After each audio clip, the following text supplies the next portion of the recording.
Okay, shalom, good afternoon. I take great pleasure in welcoming you all to this international conference, Media, Freedom of Speech and Democracy, Contemporary Conflicts and Tensions in the EU and Beyond. As it turned out, I have just landed in Israel, coming from Buenos Aires via Istanbul. During the flight, I read a New York Times article on the human rights condition in Turkey nowadays. As most of you know, over 100,000 people have been imprisoned during the 2-year state of emergency, including academics, lawyers, journalists, and opposition leaders. About 50,000 people remain imprisoned. An additional 100,000 have been purged from their public sector jobs. Intimidation of journalists is particularly noteworthy. Amnesty International reported that 180 news outlets had been closed down since 2016, and 120 journalists were detained. According to the Conference to Protect Journalists, that's the name of the association, and I quote, "Turkey remains the world's worst jailer for the second consecutive year, with 73 journalists behind bars, compared with 81 last year. Dozens more still face trials, and fresh arrests take place regularly," end of quote. As I was reading the New York Times article on the plane, I received the following photo via WhatsApp. And let's see. Probably many of you saw this photo, right? I think that the photo does speak volumes, no? Democracy is probably going through its worst crisis since the 1930s. A close look at the contemporary international scene reveals that the number of countries that can be described as democracies is shrinking.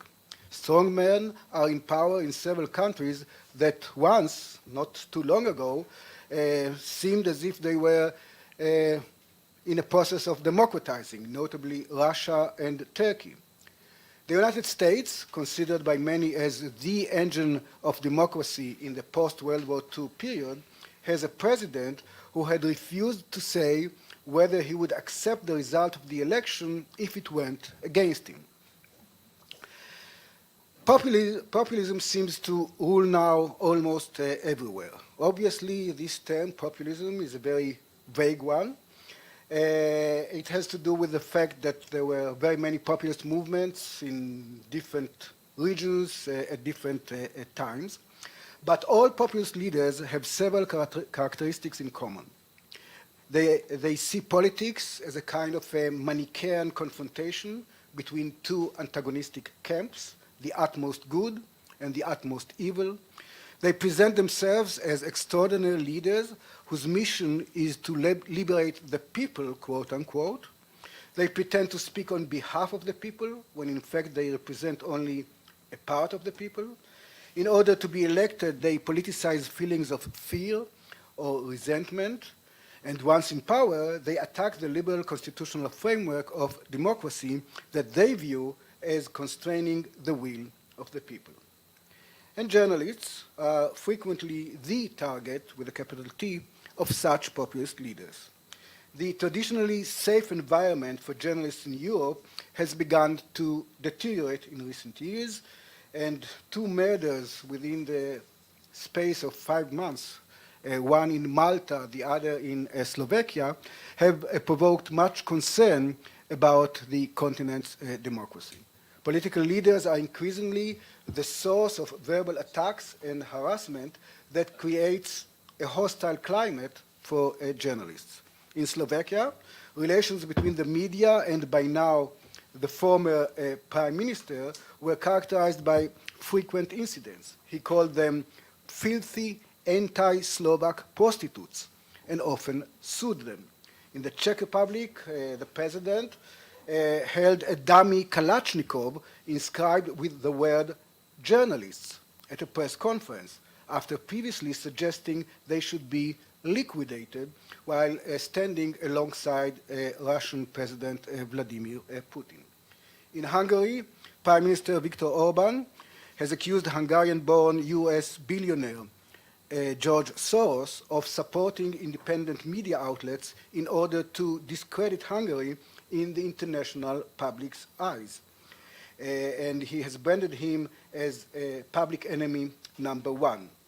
The climate in Serbia has become more fraught since Prime Minister Vučić was elected in 2017.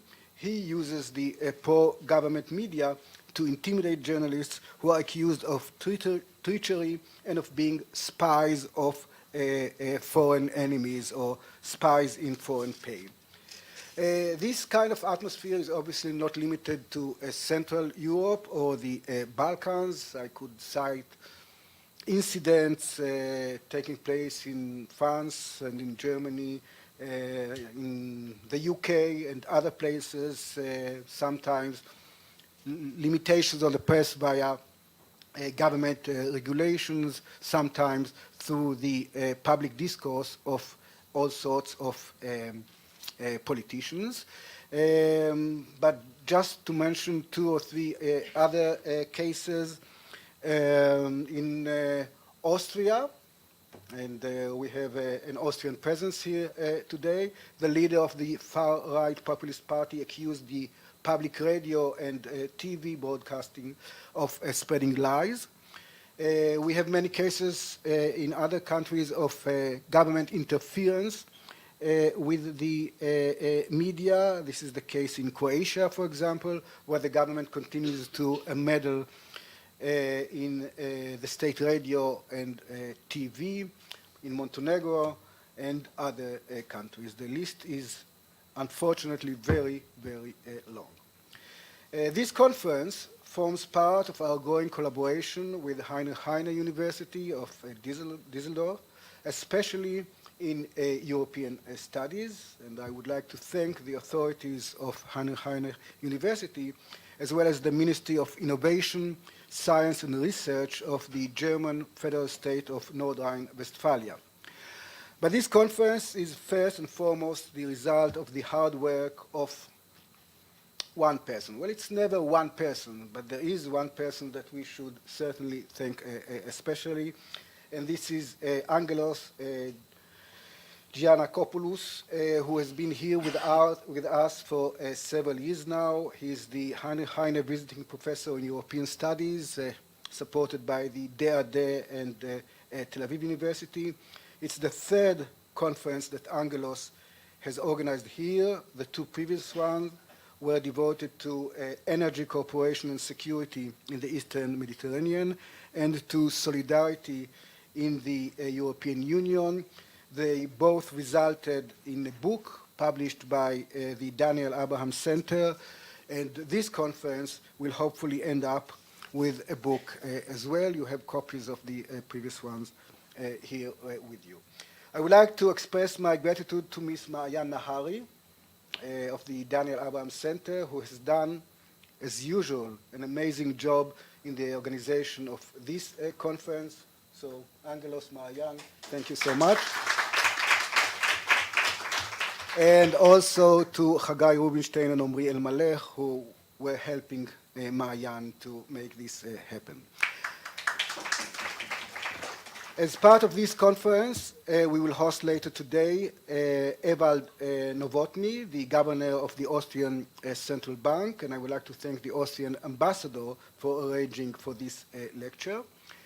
I also thank the Israeli Association for the Study of European Integration and the Austrian Society for European Politics for their participation. And now I would like to call upon my friend and colleague, Ambassador Avi Primor, who is the architect of our collaboration with Raanan Rein University. So Avi, please come and say a few words.